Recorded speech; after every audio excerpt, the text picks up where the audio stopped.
Assalamualaikum warahmatullahi wabarakatuh. Selamat datang di saluran Netra, tempat kita berbagi ilmu, inspirasi, dan motivasi untuk meningkatkan kualitas hidup kita.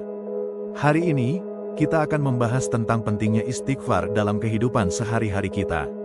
Istighfar adalah salah satu amalan yang sangat penting dalam Islam, karena dengan istighfar, kita dapat memohon ampun kepada Allah Subhanahu wa Ta'ala atas segala dosa dan kesalahan yang kita lakukan. Dalam Al-Quran, Allah Subhanahu wa Ta'ala berfirman, "Dan beristighfarlah kamu kepada Allah, sesungguhnya Allah Maha Pengampun lagi Maha Penyayang." Qs. Al-Mu'minun 118. Ayat ini menunjukkan bahwa Allah Subhanahu wa Ta'ala sangat menyukai hambanya yang beristighfar dan memohon ampun kepadanya. Dengan istighfar, kita dapat membersihkan diri kita dari segala dosa dan kesalahan, serta memperkuat hubungan kita dengan Allah Subhanahu wa Ta'ala. Istighfar juga dapat membantu kita untuk menjadi lebih sabar, lebih tawadu, dan lebih dekat dengan Allah Subhanahu wa Ta'ala. Namun, banyak dari kita yang masih belum memahami pentingnya istighfar. Kita seringkali merasa bahwa kita tidak perlu beristighfar, karena kita merasa bahwa kita tidak melakukan dosa yang besar. Namun, kita harus ingat bahwa setiap dosa, baik besar maupun kecil, dapat memisahkan kita dari Allah Subhanahu wa Ta'ala. Oleh karena itu, kita harus selalu beristighfar dan memohon ampun kepada Allah Subhanahu wa Ta'ala.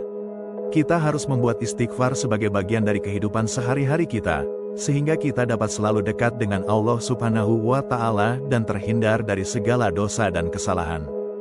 Dalam hadits, Nabi Muhammad SAW bersabda, "Barang siapa yang beristighfar kepada Allah Subhanahu wa Ta'ala dengan sungguh-sungguh, maka Allah Subhanahu wa Ta'ala akan mengampuninya, meskipun dosanya sebanyak buih di laut." Hari Tirmidzi. Hadits ini menunjukkan bahwa Allah Subhanahu wa Ta'ala sangat menyukai hambanya yang beristighfar dan memohon ampun kepadanya dengan sungguh-sungguh.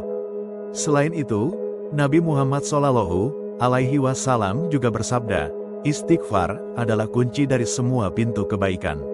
Hari Ibnu Majah. Hadits ini menunjukkan bahwa istighfar adalah salah satu amalan yang sangat penting dalam Islam, karena dapat membuka pintu kebaikan dan memperkuat hubungan kita dengan Allah Subhanahu wa Ta'ala. Jadi, marilah kita selalu beristighfar dan memohon ampun kepada Allah Subhanahu wa Ta'ala. Kita harus membuat istighfar sebagai bagian dari kehidupan sehari-hari kita, sehingga kita dapat selalu dekat dengan Allah Subhanahu wa Ta'ala dan terhindar dari segala dosa dan kesalahan. Semoga Allah Subhanahu wa Ta'ala senantiasa memberkahi kita semua dan memperkuat iman kita.